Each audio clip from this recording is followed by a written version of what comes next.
악한 사람들과 속이는 자들은 더욱 악하여져서 속이기도 하고 속기도 하나니, 그러나 너는 배우고 확신한 일에 거하라. 너는 네가 누구에게서 배운 것을 알며 또 어려서부터 성경을 알았나니, 성경은 능히 너로 하여금 그리스도 예수 안에 있는 믿음으로 말미암아 구원에 이르는 지혜가 있게 하느니라. 모든 성경은 하나님의 감동으로 된 것으로 교훈과 책망과 바르게 함과 의로 교육하기에 유익하니, 이는 하나님의 사람으로 온전하게 하며 모든 선한 일을 행할 능력을 갖추게 하려 함이라. 우리나라의 어떤 젊은 가수가 꽤 성공을 하고는 내가 분에 넘치는 성공을 했구나 하는 생각을 했답니다.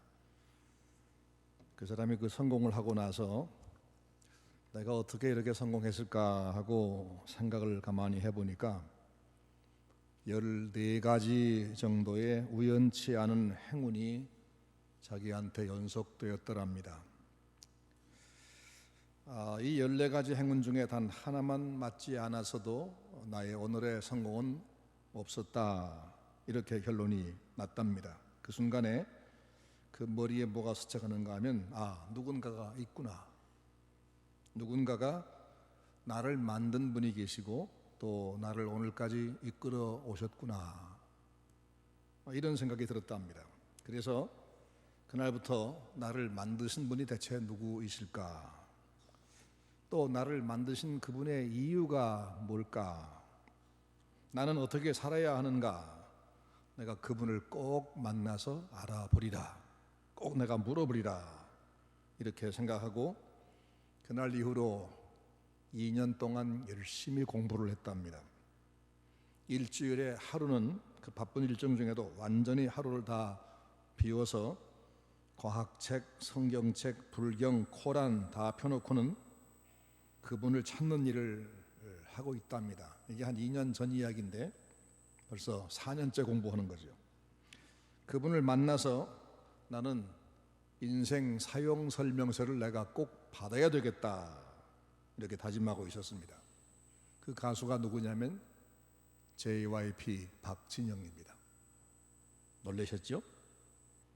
그가 공부를 하다 보니까 인간의 몸은 약 200조 개의 세포로 만들어져 있는, 구성되어 있는데 그 세포 한 개가 인간이 만든 가장 정교한 기계, 컴퓨터보다 더 정교하더랍니다.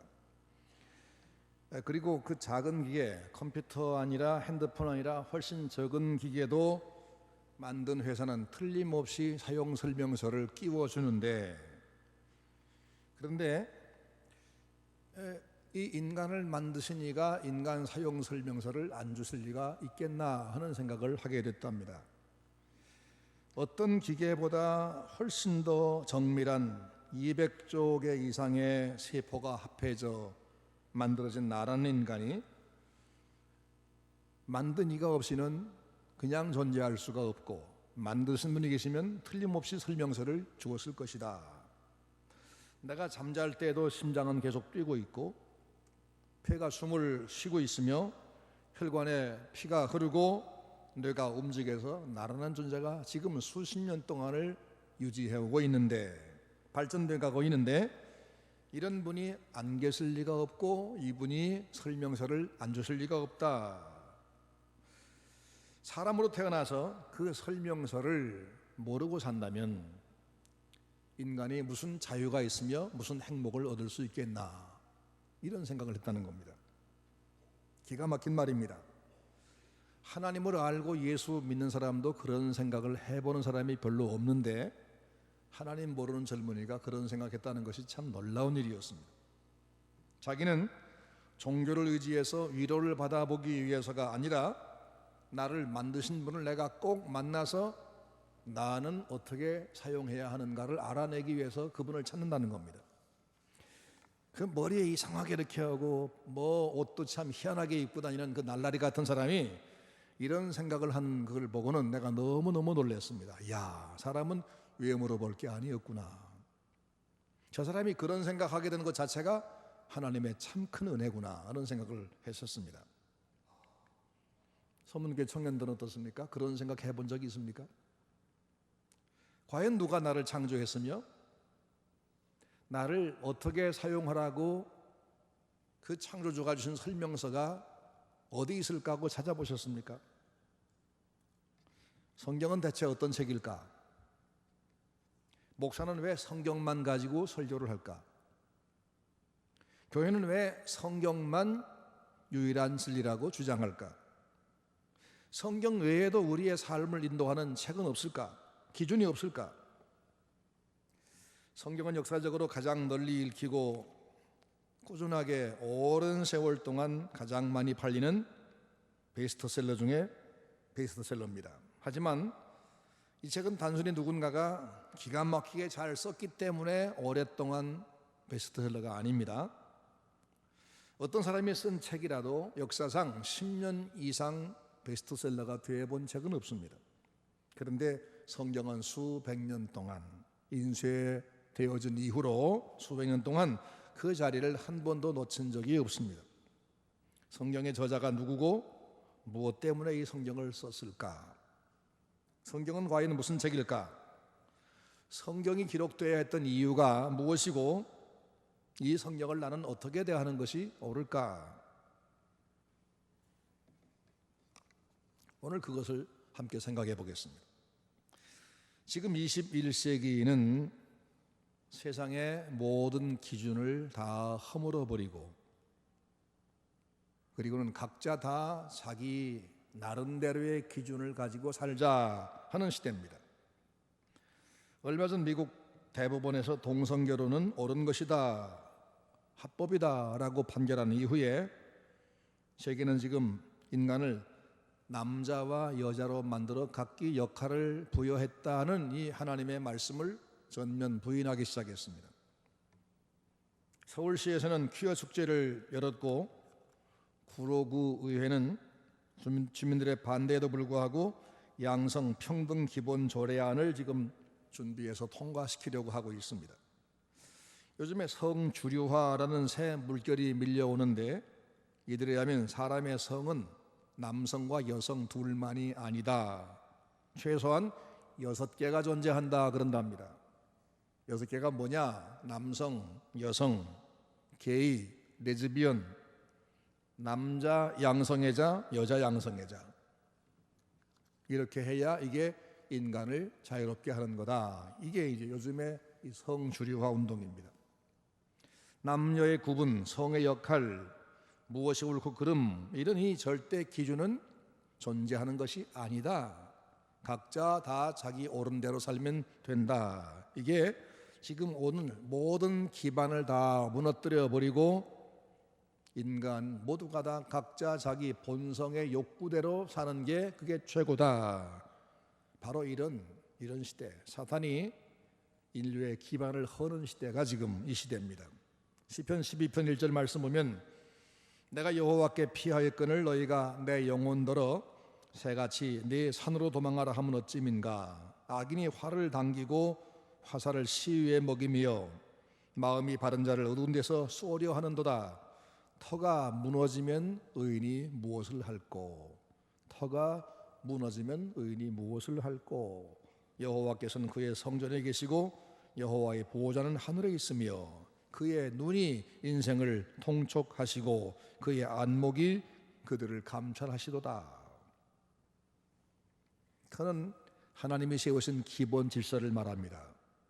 그것은 사람이 무너뜨리면 스스로 망하는 겁니다. 터를 세우시고 법도 정하신 그분이 우리 인생을 지금 지켜보신다 그렇게 말씀했습니다. 지금 세상은 모든 기준, 진리 이걸 터를 허물고 있습니다. 어느 도시에 가면 도시 기준점이라는 게 있습니다. 전주에도 몇 군데 표시가 되어 있을 겁니다. 그것은 측량할 때 기초가 됩니다. 그게 없으면 어디가 어딘지 위도 경도 누구네 땅인지 이걸 기준을 잡을 수가 없습니다. 땅도 그러하거든. 우리 인류가 살아가는데 가장 기본적인 진리는 우리 인생을 만드신 하나님이 우리를 지으시고 나서 주셨습니다. 에베레스트 연봉들을 보면 인간이 얼마나 작고 나약한지를 알 수 있고 쓰나미가 밀려오고 화산이 폭발하는 것을 보면 인간이 얼마나 초라한지를 압니다. 그리고 이것을 창조하시고 이것을 운영하는 분이 계시다 어렴풋이 깨닫게 됩니다. 자연 앞에 인간은 참 별것 아니구나 하고는 이 어마어마한 만물을 만드신 이가 계실 텐데 누굴까 하는 정도까지는 누구나 짐작을 합니다. 그것을 자연계시라고 합니다. 자연계시. 자연 속에서 하나님이 창조주가 계시겠구나 하는 것을 짐작하는 겁니다. 또 생각지 아니한 역사적인 사건이 툭 터져가지고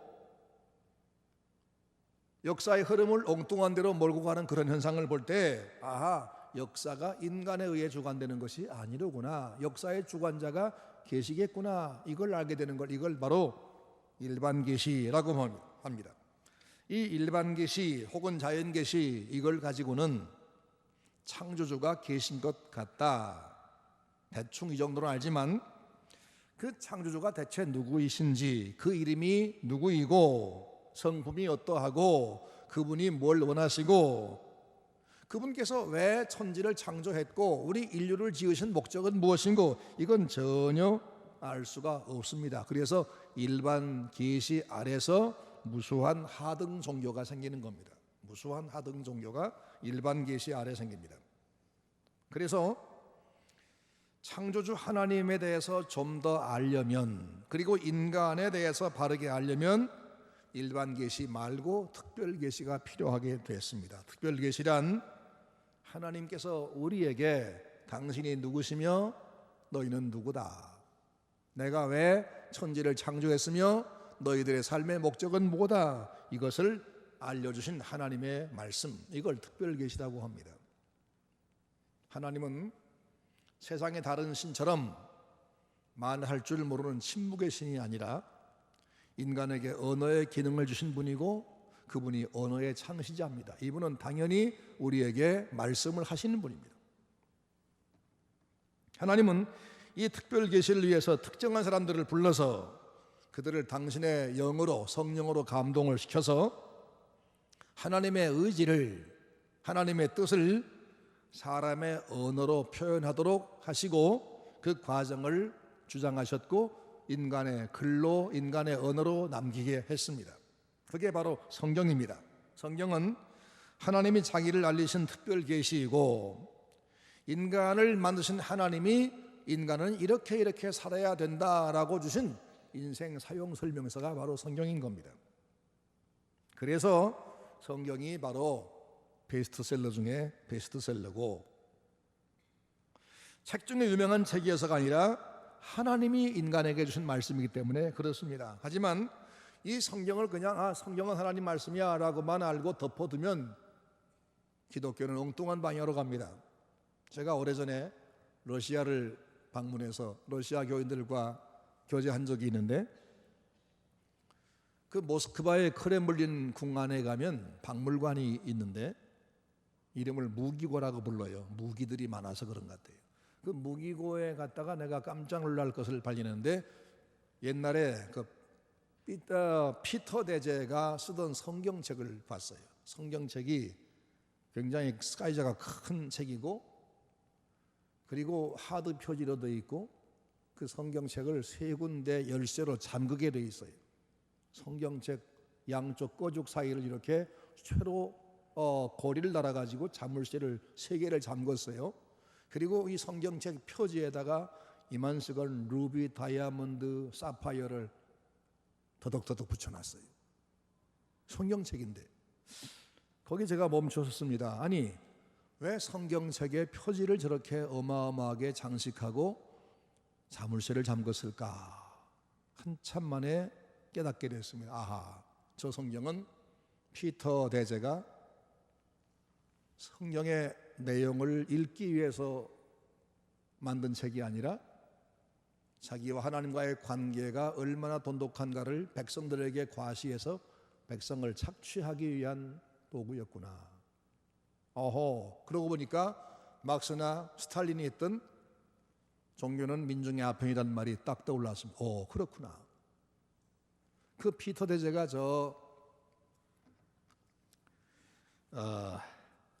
무슨 바다라고 합니까? 저 발트해 연안에 있는 그 빼츠르부르크라고, 피터스버그라고 영어로 하는데, 피터스버그라는 도시를 만들 때 멀쩡한 땅을 파서 운하로 도로를 대신하고 어마어마한 규격 도시를 만들었어요. 수백만이 사는 큰 도시입니다. 그 도시를 만들 때 그걸 나는 우리 하나님 여호와께 바친다, 난 하나님을 경외하기 때문에 이 도시를 만들어 하나님께 바친다, 이래서 만든 겁니다. 지금도 가면 어마어마합니다. 근데 그 도시의 한 중앙에 이삭 성당이 있습니다. 빨간 대리석 기둥이 한 20, 30m 높이로 바깥을 삥 감싼 주랑들이 있는데, 그 30m 높이의 그 어마어마한 둘레를 가진 기둥이 다 돌 한 개씩입니다. 한 개. 빨간 대리석 광산에 가서 위에서부터 쭉 통째로 파 내려가서 잘라가지고 와 세운 겁니다. 그 도시를 만들기 위해서 얼마나 많이 사람이 죽었는지, 그래 그 도시를 뼈들을 위해 세운 도시라고 부릅니다. 뼈들을 위해 세운 도시. 자, 만약에 그 피터 대제가 성경책 꺼죽을 하드 표지로 해서 다이아몬드를 달고 열쇠를 잠그고 껍데기를 보이면서 이게 뭔지 아니? 성경이야. 나는 하나님 여호와를 얼마나 사랑하는지 아니?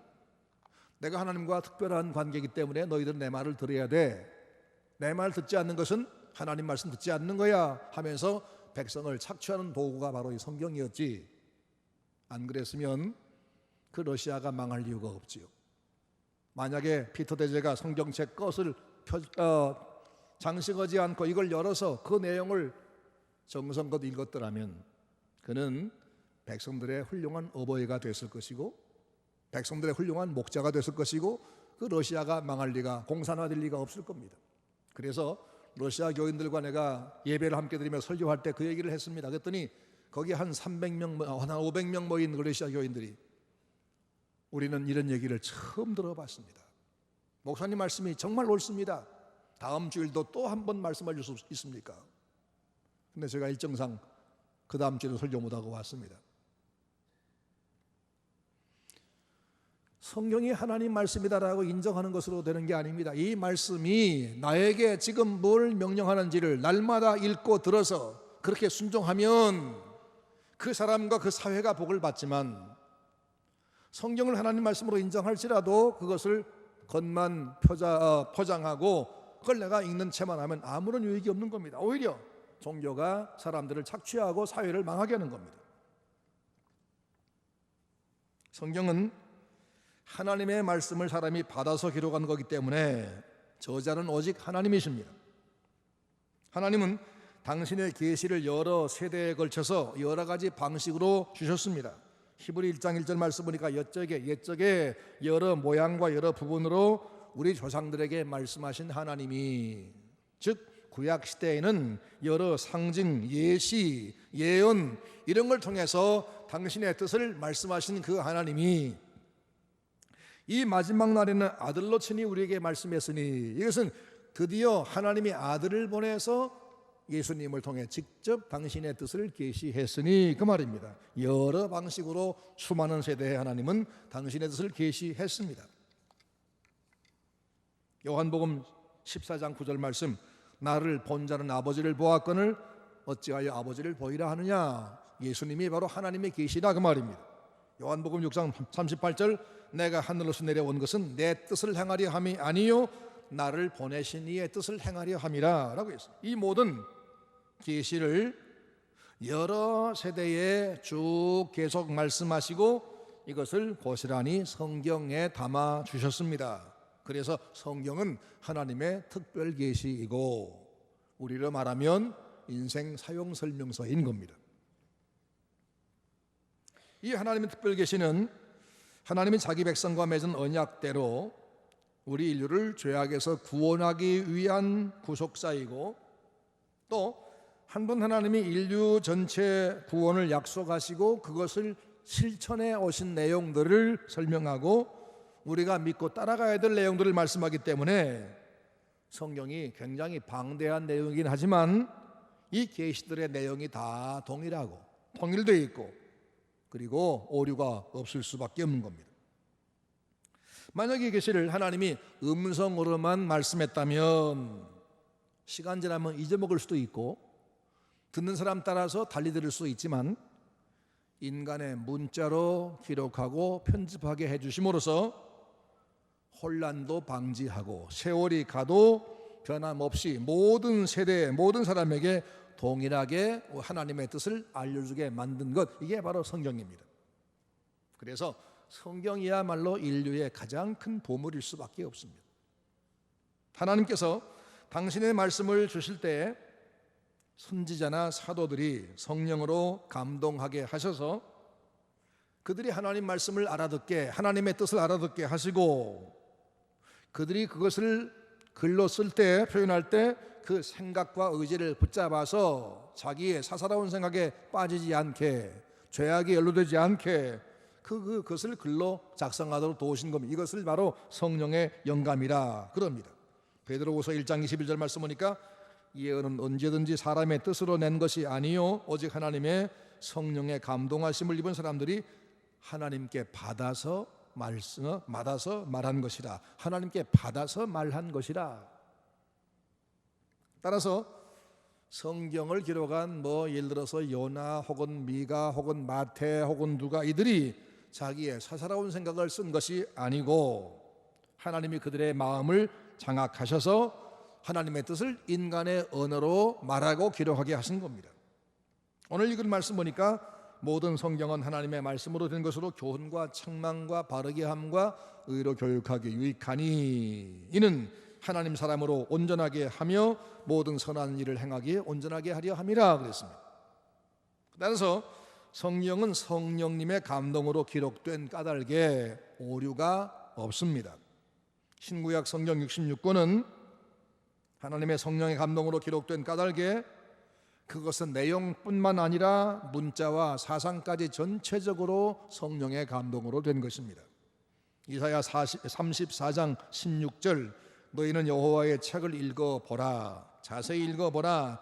이것들이 하나도 빠진 것이 없고 하나도 그 짝이 없는 것이 없으리니. 그 다음 말씀, 이는 왜냐하면, 왜 성경에 악어가 딱딱딱딱 많으냐 하면 여호와의 입이 이를 명하셨고 하나님의 입술이 그것을 말씀하셨고 그의 신이 이것들을 모으셨습니다. 하나님이 말씀하시고 하나님이 편집했기 때문에 오류가 없다는 겁니다. 성경은 여러 세대에 걸쳐서 많은 사람들이 지필진으로 등장하지만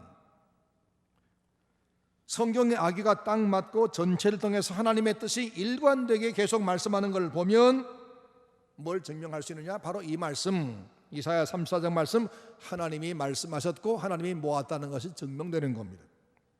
또한 이것은 성령님의 주도 면밀한 주관으로 이루어졌기 때문에 이것은 인간의 책이 아니라 하나님의 말씀이다라는 이 신적인 권위를 가지고 있는 겁니다. 성경의 권위는 어떤 유명한 사람이 이 책은 참 놀라운 책이요 라고 서평을 쓰거나 추천해서 유명한 책이 아니라, 권위 있는 책이 아니라, 혹은 교회가 이것을 모두가 다 우리 경전이다 라고 채용했기 때문에 그래서 권위 있는 것이 아니라 성경 자체가, 성경 말씀 자체가 가진 그 힘이 바로 성경의 권위를 입증해 주는 겁니다. 성경 자체가 하나님 말씀이기 때문에 본래부터 권위를 가지고 있단 말입니다. 이것을 객관적 권위라고 말합니다. 그리고 이 하나님 말씀은 사람을 거듭나게 하는, 변화시키는 능력을 가지고 있습니다. 그래서 성경을 읽다가 누구의 어떤 설명, 누구의 어떤 권면을 받지 않고도 단순히 혼자 성경을 읽다가 감동을 받고 변한 사람이 얼마든지 많습니다. 베드로전서 1장 23절 말씀, 너희가 거듭난 것이 썩어질 씨로 된 것이 아니요 썩지 아니할 씨로 된 것이니 하나님의 살아있고 항상 있는 말씀으로 되었느니라. 성경 말씀 자체가 사람을 감동하는 능력이 있다. 히브리 4장 12절, 하나님 말씀은 살아있고 운동력이 있어 좌우의 날선 검보다 예리하여. 이게 다 뭐예요? 성경 자체의 능력, 권위, 이것을 사역적 권위라고 말합니다. 그리고 이 성경은 그래서 우리의 신앙, 우리의 생활, 우리의 전반에 관해서 우리 인생으로서 어떻게 살고 어떻게 믿고 어떻게 행할 것에 대해서는 완벽한 가르침을 가지기 때문에 이것을 규범적 권위라고도 말합니다. 시편 119편 105절 말씀 잘 아시죠? 주의 말씀은 내 발의 등이요 내 길의 빛이니이다. 사람이 살면서 관계되고 있는 모든 관계, 부부관계, 부자관계, 국가와의 관계, 사회의 관계, 이 모든 관계에 대해서 이보다 더 바른 교범이나 사상이 없습니다. 이 규범을 인정하지 않으면 결국 공산주의도 옳다, 동성애도 옳다, 간음도 죄가 아니다 이렇게 하게 되고 사사기의 말씀처럼 사람이 제각기 자기 옳음대로 행하였다 이렇게 되고 마는 겁니다. 제각기 다 저하가 싶은 대로 하게 되면 자기도 망하고 사회도 다 함께 망하는 겁니다. 그러므로 우리는 성경을 하나님의 말씀으로 믿을 뿐 아니라 우리의 신앙과 생활 전 분야를 주관하는 우리의 완벽한 규범이다, 신앙과 생활의 유일한 법칙이다 이렇게 믿고 그 말씀을 기준 삼아 살아야 되는 겁니다. 예수님 시대나 혹 구약 시대에 비해서 오늘 사회는 많이 달라진 게 사실입니다. 사회가 훨씬 복잡하고 직업도 많이 변하고, 그래서 옛날에 쓰여진 말씀이 오늘 2000년 뒤에도 적용될 수 있을까 할 수도 있습니다. 하지만 성경은 모든 시대 모든 사람을 위해 주신 하나님의 말씀, 옛날이나 지금이나 하나님과 우리의 관계도 변한 것이 없고 예나 지금이나 인간의 본성도 변한 게 아무것도 없습니다. 다만 껍데기가 변했을 뿐입니다. 따라서 하나님의 말씀은 여전히 우리에게 영원한 완벽한 규범일 수밖에 없습니다. 그래서 웨스트민스터 신앙고백서 1장 6절 말씀 보면 모든 시대의 모든 사람의 모든 삶의 문제에, 모든 시대의 모든 사람의 모든 삶의 문제에 원리적으로 또는 구체적으로 적용되기에 충분하다라고 우리는 고백하는 겁니다. 성경은 우리 구원을 위해 주실 뿐 아니라 하나님을 온전히 믿고 그리고 사람들과의 관계에 바르게 살고 이 세상에서 행복한 모든 기준을 우리에게 제공해 주고 있는 겁니다. 그래서 우리는 성경을 구원을 위한 신앙의 규칙만이 아니라 삶의 규칙으로서 받아들여야 하는 겁니다. 예수 믿는 사람만 아니라 믿지 않는 사람이라도 인간이 인간인 한, 하나님이 만든 짐승이 아니라 고등동물, 하나님의 형상인 인간인 한 모든 사람은 성경을 자기 규범과 기준으로 삼지 아니하면 인간다운 삶을 살 수가 없다 그 말이에요. 따라서 성경에 말씀되어진 대로만 믿고 순종하면 넉넉히 구원받을 수가 있고 성도로서도 온전하게 되고 성숙하게 되며 이웃이나 자연과의 관계도 완성될 수 있고 하나님의 사랑을 받을 수가 있는 겁니다. 우리의 구원과 복되고 완전한 생활은 성경 하나만으로 충분합니다. 그래서 성경 밖으로 넘어가서 다른 지혜, 다른 종교, 다른 규범, 다른 방법을 우리가 구할 필요가 없는 겁니다. 그래서 성경 맨 마지막 요한계시록, 그 요한계시록 맨 마지막 장 거기 가보면 22장 18절, 19절 맨 끝부분 보면 이렇게 말씀합니다. 내가 이 책의 예언의 말씀을 듣는 각인에게 증거하노니 만일 누구든지 이것들 외에 더하면, 즉 성경 말씀 말고 다른 것을 추가하면 이 책에 기록된 재앙들을 그에게 더하실 터요.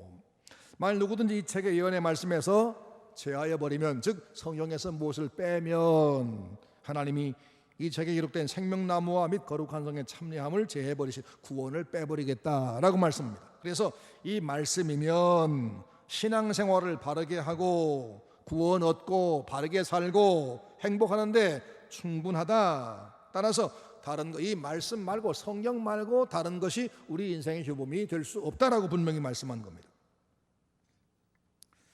이 성경의 모든 내용을 모든 사람이 다 쉽게 받는 것은 아닙니다. 어떤 사람들은 성경이 어렵다라고도 하고 그 말씀의 내용만 어려운 게 아니라 이건 내가 따르기가 어렵다라고도 합니다. 베드로 후서 3장 16절 그 중에 알기 어려운 것이 더러 있으니 무식한 자들과 굳세지 못한 자들이 다른 성경같이 그것도 억지로 풀다가 스스로 멸망에 이르느니라. 성경은 억지로 해석할 것이 아니라는 겁니다.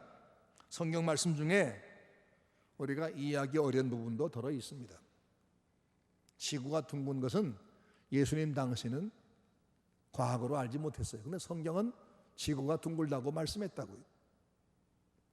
교회는 성경을 잘 그 당시 모르니까 지동설을 만 부정했지만 성경은 분명히 그렇게 말씀하고 있어요. 그래서 그 당시는 이 성경 말씀을 이해 못했지만 세월이 가니까 성경 말씀이 최첨단의 과학을 증명한다는 것을 알 수 있어요. 그래서 우리가 아직도 이해 못할 세월이 훨씬 더 지나고 나서 훨씬 더 발전한 뒤에 이해할 만한 것도 있어요. 그러기에 억지로 풀 것이 아니라 성경에 있는 대로 우리가 믿으면 되는 것이에요. 성경은 우리가 꼭 알아야 될 부분, 우리가 꼭 지켜야 될 부분, 여기에 대해서는 아주 쉽고 명료하게 말씀했기 때문에 보통의 사람이라면 누구나 이것을 이해할 수 있고 지킬 수가 있어요. 이것을 명료성이라고 부릅니다. 혹은 자명성. 남은 문제가 뭐냐? 그러면 이 분명한 하나님의 말씀, 분명한 인생 사용 설명서, 이걸 내가 어떻게 할 거냐? 어떻게 할 거냐? 마태복음 13장 말씀 보니까 13장에 씨 뿌리는 비유를 말씀했어요. 어떤 사람은 아예 말씀을 듣지 않은 사람, 거기서 길가 같은 사람이 되죠. 길가 같은 사람. 말씀을 들려줘봐야 그냥 배척해버리고만 말도 안 돼 그만두는 사람. 또 처음에는 듣지만 건성으로 듣는 사람, 즉 돌밭 같은 사람. 깊이 새겨 듣긴 들었는데 상황이 어려워지니까 나는 안 되겠어 포기하는 사람, 가시덤불 같은 사람. 또 그 중에는 신중하게 듣고 감사히 받고 어려운 생활 중에도 꼬박꼬박 말씀 따라가는 사람, 그건 좋은 밭 같다 그랬습니다. 계시의 말씀, 하나님 말씀을 대하는 사람의 태도, 다양한 태도를 말씀한 겁니다. 여러분은 어떤 태도로 성경을 대하시겠습니까? 여러분은 좋은 밭입니까? 가시밭입니까? 돌밭입니까? 길가입니까? 우리 전주 서문교회는 서문교회의 다움, 서문교회의 정체성, 저는 그것을 세 가지로 정의를 했고 다음 오실 목사님도 그걸 꼭 명심해야 하리라고 생각해요. 첫째는 성경 말씀만 가지고 설교하는 교회, 이게 서문교회예요. 세상에 시시껄렁한 그런 얘기가 강단에서 읊어지는 것이 아니라 시간 하나님의 말씀만을 바로 증거하는 교회. 왜? 우리 교회 세워진 123년 전에 호남 지방에, 대한민국이 진리가 뭔지를 모르는 시대입니다. 통합혁명이 막 일어나기 직전 해입니다. 그때 호남 지방에 맨 처음으로 진리의 말씀이 선포된 곳이 서문교회입니다. 지금 이 땅에 다시 교회들이 말씀이 뒤죽박죽 돼버렸습니다. 그래서 서문교회는 다시 123년 전에 돌아가서 하나님의 말씀, 진리의 말씀만을 다시 높이 드는 교회가 되어야 한다. 이게 바로 서문교회의 다음이다. 둘째는 그때 이 교회를 세운 선교사님들이 교회와 학교와 병원을 다 함께 했어요. 교회는 여기에 있지만 천국 백성들이죠. 구원받은 백성이죠. 그런데 자기 구원만 위해서 예수 믿는 게 아니, 그럴 것 같으면 믿는 순간 다 하나님이 데려가 버리면 돼요. 그런데 여기 이 땅에 남기신 이유는 이 주변들을 돌아보고 섬기라고 하신 거거든요. 그러기에 처음에 선교사님들이 그렇게 했듯이 서문교회는 이 지역을 책임지는 일을 계속해야 됩니다. 그동안 그 일을 잘 못한 것 같습니다. 앞으로는 교회가 이 지역을 책임져서 우리가 이 지역에 있음으로써 이 지역을 도울 것이 뭘까? 우리 때문에 이 지역 주민들이 무슨 도움 받을 것인가? 그때와 상황은 다르지만 이 상황에서 우리 기준을 분명히 하고 이웃을 도울 일을 계속 찾아야 되고 행해야 됩니다. 이것이 성은교회다움이고, 또 한 가지는 선교사 때문에 세워진 교회지요. 그러기에 우리는 선교 빚을 지고 있는 게 분명합니다. 그래서 선교적 사명을 어느 교회보다 더 잘 감당한 교회가 되어야 하는데, 그 중에 제일 기본이 뭐지요? 하나님 말씀입니다. 목사가 예배 시간 약 30분 동안 설교하는데 그 짧은 시간에 할 만한 다른 말씀이 세상에는 없습니다. 그 아까운 30분 동안에 딴 얘기하고 있을 수가 없어요. 성경 말씀만 가지고도 시간이 모자란다고요.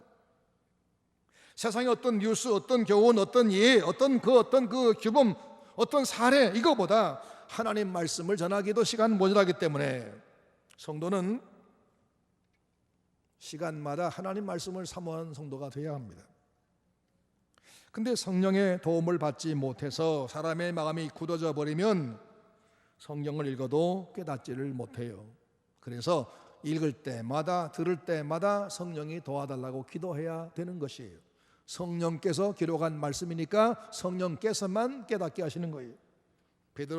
마태복음 16장 말씀 보니까 베드로가 맨 처음으로 신앙 고백했죠. 주는 그리스도시요 살아계신 하나님의 아들이십니다 라고 고백할 때에 예수님께서 기뻐하며 한 말씀이, 시몬아 내가 복이 있다. 그런데 그것을 내게 알게 하니는 내 혈육의 아버지가 형제가 아니라 하나님이시다 라고 말씀했죠. 하나님의 영이 도우셔야만 깨닫습니다. 하나님이 우리에게 이 성경을 주신 목적이 뭡니까?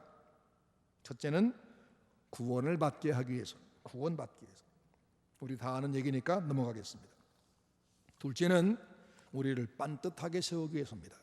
오늘 본문 말씀 보니까 16절 말씀, 모든 성경은 하나님 말씀으로 감동으로 든 것으로 교훈과 책망과 바르게 함이라고 말씀했습니다. 바르게 함. 17절 말씀 보니까 하나님의 사람으로 온전하게 하며 바르게 온전하게. 아까 기준 얘기했죠.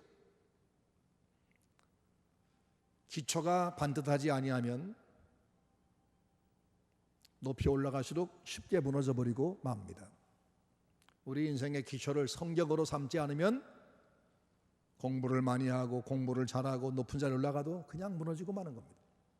그래서 하나님의 말씀으로 사람을 반듯하게 세우기 위해 하나님은 성경을 주신 겁니다. 인생 사용 설명서입니다.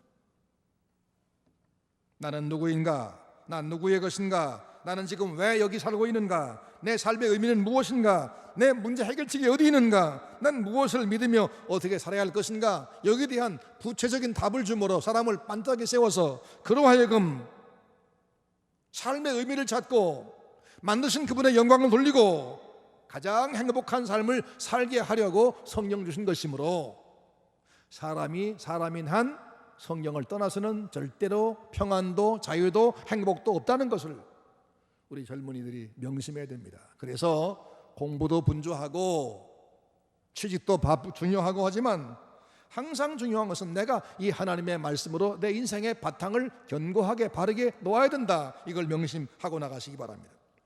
그 다음에는 세 번째는 선한 일을 하게 하려고 라고 했습니다. 선한 일. 사람들은 모두가 다 착한 일을 하고 싶어 합니다.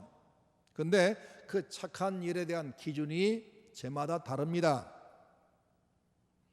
누가 예수님께 와서 그랬죠. 선한 선생님이요 하면서 뭐라고 예수님께 청하니까 예수님 말씀하기를 하나님 외에 누가 선하냐? 어찌 나보고 선하다느냐? 그렇게 말씀.